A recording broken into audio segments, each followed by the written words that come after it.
Hello friends, and welcome to Gardening with Creekside. Today we are solving some problems here in the front yard with some beautiful evergreen shrubs and some trees. I have got Sweet Thing with me. I'm getting ready to have Sweet Thing Jr. here in a minute when he gets back home. We are going to work and get some beautiful evergreen shrubs and trees into the front yard. They're going to help us solve some problems. So let's talk about what we are doing. We are first working in this flower bed that is right off the driveway. And this bed has, it's been a problem child from the day it was created. And so let me explain why it is a problem and how we are going to solve this problem today. So what we have here is Jerry is going ahead and laying out some beautiful Perfecto Mundo double white azaleas. This flower bed, as you can see, is right on the side of the driveway, and it is right along the edge of the woods. Created this bed years ago. We wanted to have both some evergreen interest here, but also to have annuals. Well, we have struggled with this. One, it was because it gets really intense hot sun. So we had that problem. So we added irrigation. Well, then the irrigation wasn't quite enough. We just having issues with it. The soil here was absolutely terrible. So we have amended this entire bed several times with some really nice compost. This is the Creekside blend. And so we've got lots of nice compost and pine bark in here, but still we were having issues with the annuals really thriving in here because of these beautiful, very mature hardwood trees. They send their little roots out. They're very kind of superficial, so they really extend out. And they were just going for the irrigation and kind of pulling out all of the water. So the annuals were having a hard time. Last year, we didn't even plant anything in this flower bed. So, but we do have azaleas in here that are absolutely thriving. Now, you may look at those azaleas right now and go, Jenny, they're not thriving. Well, it's the beginning of March. It's been a cold winter for those little azaleas. And so this is where they're looking their absolute worst of the year. But not those, yes. The ones that are in there are the Encore, and that is the Autumn Twist. In fact, we had the 3 original in there, and then we added 4 more in the late summer and the fall to kind of extend this. We are making this a 100% azalea bed because the azaleas have done really, really well. We are North Carolina, a zone 8A. So we are embracing what works here and we're going for it. So we are making this a complete azalea bed, and it is going to be gorgeous because both of these azaleas rebloom 3 times a year. Their strongest blooms are in the spring and in the fall. So we are super excited to add these Perfecto Mundo double white azaleas in there. So that is what we are doing. Jerry went ahead and we are placing these babies 3 feet apart. His foot is like exactly 12 inches, so it works out really well for the landscaping. So he did 3 of his feet between each one, and we are spacing them out. It makes it really nice because of the white cans that we can see exactly where they are in their spacing. The Perfecto Mundo double white is basically going to be a beautiful 3x3 shrub.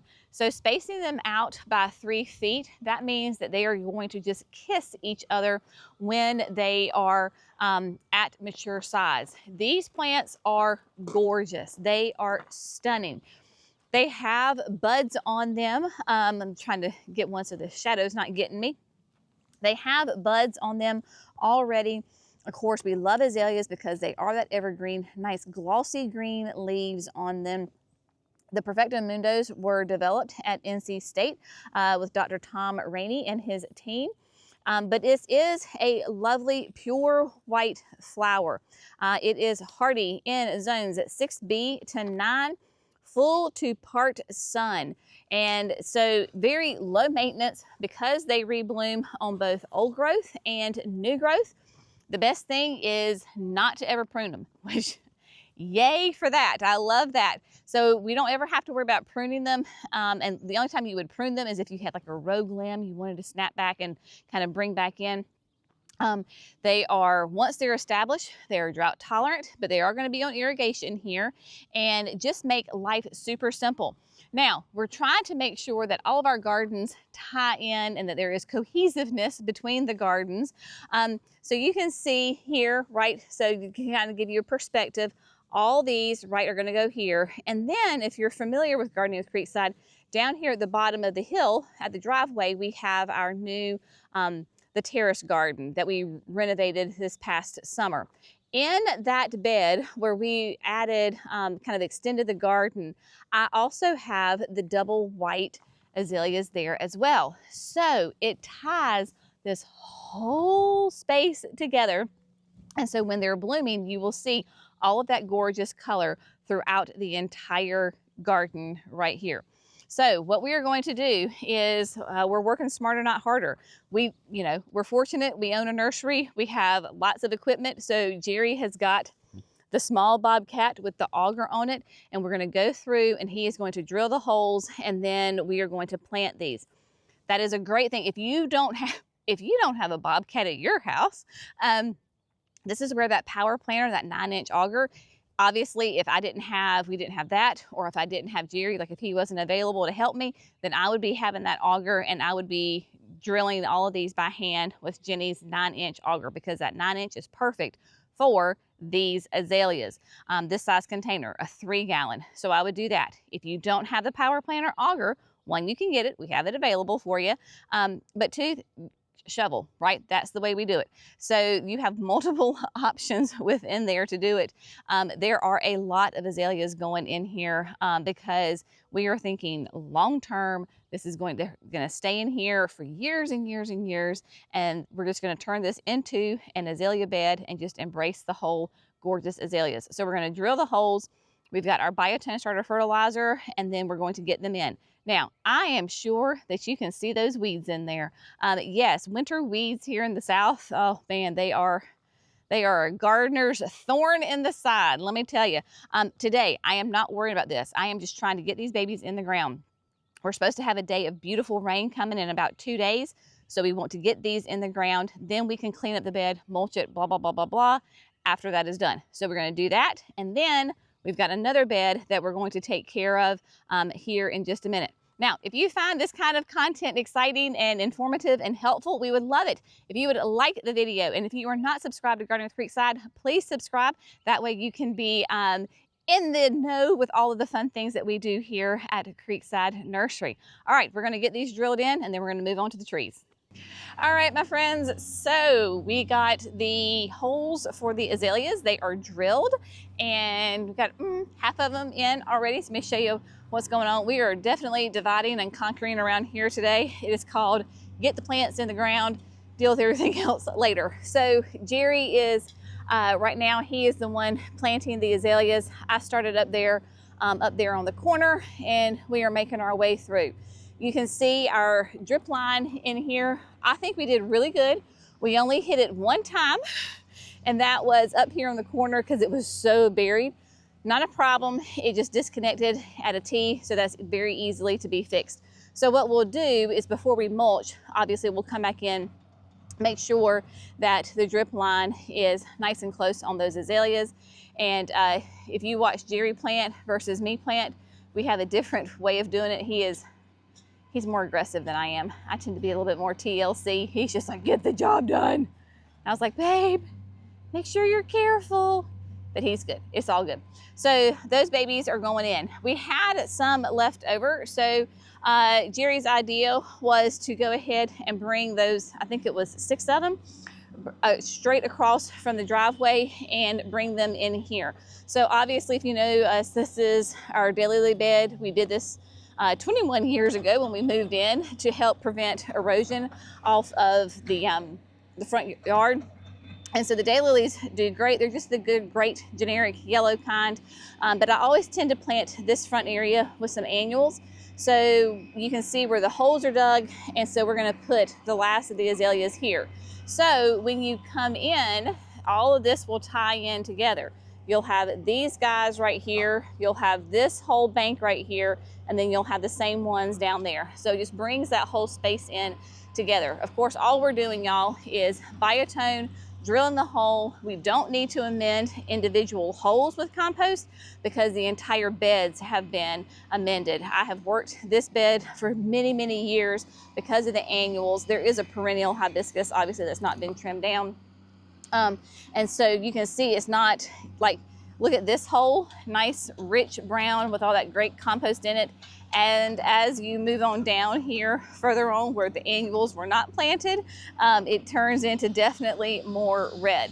So that's all right. These azaleas are tough, they can handle it. And yeah, so when you're doing like this big kind of job like this, we amend the entire bed instead of the individual holes. If you have red clay soil, y'all, please do not add amendments, potting soil. That's the absolute worst thing you can do. Do not take out all of that native soil, even if it's gosh awful red clay, and then put in potting soil. Do not do that at all. So do not, okay? Because you want to put that native soil back in there. You can put your biotone in there. Trust me, those plants can handle it, and then you can top dress with your compost. All right, I have Sweet Thing Junior here that is pulling out some weigela that I've never really liked. So he is pulling them out. He's done so fast, he only has one left, and I was like, stop! I need to show the people what we're doing here. All right, on the end of the crepe myrtles, right? So we have 3 large Natchez crepe myrtles here in the front of our house. Several years ago, like, I don't know, 6, 7 years ago, I planted 5 weigelas right here just to see how they would do. I didn't know how they would perform here in North Carolina. I wanted to test it out. And they actually did pretty good. There's destruction right there. He's pulling them out. And there you go. Easy as that. So there were 5 of the weigelas right here, and they just never, I mean, they did well. They did okay. I will say this, they did okay. They were not my favorite plant at all. And life is too short to have plants in your garden that just don't do something for you. And these certainly did not do anything for me. And then it turns out that they were all supposed to be red. Well, 4 were red and 1 was white. So then that drove me absolutely crazy. So what we are doing is making sure he didn't hit my camellia. He didn't hit my camellia. We are going to go ahead and plant 3 evergreen trees here. He's going to come back. He's going to get rid of that debris for me. He's going to come back with the auger. So basically, here in the center, we'll have to position them in the right space. But here in the middle, we have got a beautiful blue tree, and then we're going to put some soft serves on each side. So what we're going to do is also, for those of you that wonder why I don't like planting around crepe myrtles, this is a, I don't know if this is a crepe myrtle. Well, we'll get rid of that. Here you go. Brenna's going to get it out for me. So we have a tree sapling here. Get it, Brenna. Get it. Good girl. Get it. Yeah. Let's see if she can pull it out of the ground for me. But the crepe myrtles will put up little shoots, and so we're going to see if she'll pull that out for me. Come on. Good. Get it. Yay! You got it. She didn't get the roots, but at least she got it out of the ground. Oh my goodness. All right, so we're going to get the trees positioned and then get them in the ground. I know this is like called literally get the plants in the ground and then we'll deal with all the pretty stuff later. Real life gardening around here, folks, y'all. Can't make this stuff up. All right, so we're getting ready to plant, they're getting ready to plant the 3 evergreen trees. So what we have is, they're working together first on, we're gonna put in 2 soft serves. So these soft serves are from Proven Winners, and we've talked about this many times in our nursery tour. Love this plant. It is going to be a beautiful, basically like a Christmas tree. It is hardy in zones 4 to 8. It's going to be 6 to 10 feet tall, 5 to 6 feet wide. So that is going to be a gorgeous, so we have one here, and then that one down here where they're drilling right beside of the Edgeworthia. So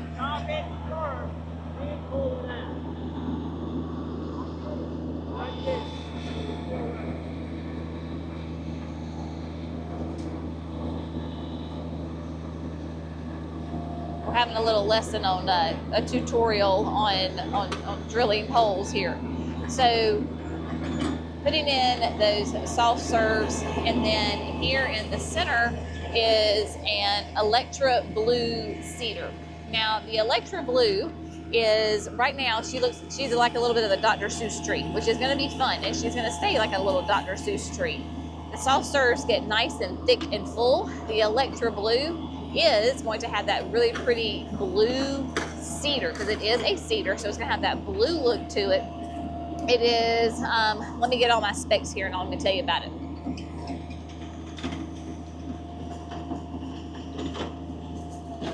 The Electra Blue is hardy in zones 6A to 9B. It will be 12 to 15 feet tall at maturity and 6 to 8 wide at the base.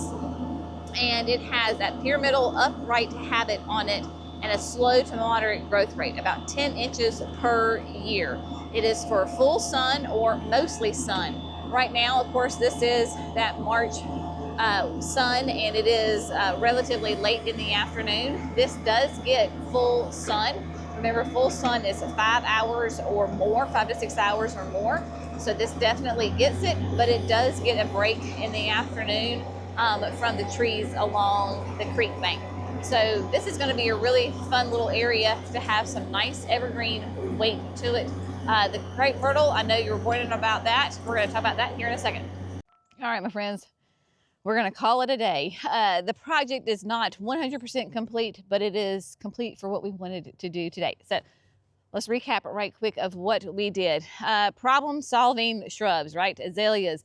They thrive here. They do great here. We planted them in mass. If you have a plant that does well for you, just lean into it, man. Whether it is azaleas, whether it is hostas, whether it is hellebores, y'all, it does not matter. If a plant does well for you in your garden, lean into it, because there are so many different varieties and cultivars out there within that family that if it does well for you, just go for it, right? So that's what we did with these azaleas, planting them in mass, and it is going to be absolutely stunning. I want you to keep in mind, with your shrubs, with your trees, it is going to teach you patience. They do not grow as fast as annuals do or as fast as perennials do. The first year, they are going to sleep. Keep them alive, friends. Keep that plant alive. As long as the top looks nice and healthy, maybe you don't see much growth in it. That's okay. It is going to sleep the first year. The second year, it is going to creep. It is going to show a little bit more growth. You know, you can tell that it's happy, that it is growing, but not like anything spectacular, right? The third year and beyond, they leap. They are happy. They're well established. Their roots are great and strong. You're going to see more top growth. You're going to see more flowers. It is going to be more prolific, and all the things, whatever it is that it does, that is what it's going to do. So gardening definitely teaches you patience with the sleep, creep, and the leap for sure. Now, problem solving down here on this end. We had those weigelas. That was my problem. I didn't like them. That's it in a nutshell. I just did not like those azaleas, those weigelas, so we got them out. Not sure how much the camera is showing with the light right here, but we are adding in that evergreen structure. As you can tell, probably, I do adore my birds. I have lots of bird feeders, and the birds love coming to this area of the garden. And I want to give them even more habitat, more protection in the winter, and so that is why we are adding these evergreens. These 3 evergreens are going to give us years and years of structure throughout the entire year. The birds are absolutely going to go nuts over them. That soft serve is going to have a nice kind of that, I don't say a weeping habit, but a little bit more of a downturned habit, right? Very pyramidal, very Christmas tree-like, very soft, both to the touch and to the eye. And then of course, the Electra Blue Cedar is gonna have a completely different structure to it. It still will be pyramidal, but it's gonna have a very different look to it. And it will have that bluish hue to it. It is a cedar, and so it has nice little short little needles on it, and it is going to be kind of reminiscent and a little bit of a wink and a nudge to our dwarf horseman that is up here on the side of the house. So those will kind of complement each other, and then of course having that other soft serve right there will just kind of make this space balance. And the birds are going to love these trees. They have gone nuts this season, especially in the horsemen and then the tea olives up there, and then I know that they're just going to absolutely love these trees as well. So that's one thing, if you're looking to attract those songbirds to your gardens, not only do you have to give them food and water, but you've got to give them shelter. And so shelter in the form of your trees and your shrubs and your bushes and those kinds of things. It was a very good day. We got a ton of stuff done. So we got a total of 28 trees, shrubs, whatever you want to call it, 25 azaleas, and then the 3 trees in the ground. And so, man, I tell you, it was a good day. It definitely was a speed planting day. Now, clearly, I know, y'all, this is not the finished product. When I say the finished product, yes, we have got to make sure all those weeds are out. Winter weeds here in the South are so problematic. So we've got to make sure that they are out. We've also got to come back and mulch, right? So we like to do nice top dressing of mulch, and especially when we just had all this red clay exposed, we need to get mulch on that because that's when it's going to retain moisture. It is going to help prevent weeds, and then of course for the aesthetics, it's going to make it look better. That is kind of an ongoing thing, and so yeah, we will absolutely take care of that. So I know it's not the grand reveal, but you know what? That's life. Those are projects. Not very many people are able to put a ton of shrubs in, starting at, you know, I think we started at 2:30 in the afternoon and get the entire like massive project done to perfection at the end. That's just not real life, and that's not who we are here at Creekside. We keep it real for you folks. So again, y'all have an amazing day. We'll see you in the next video. Bye friends.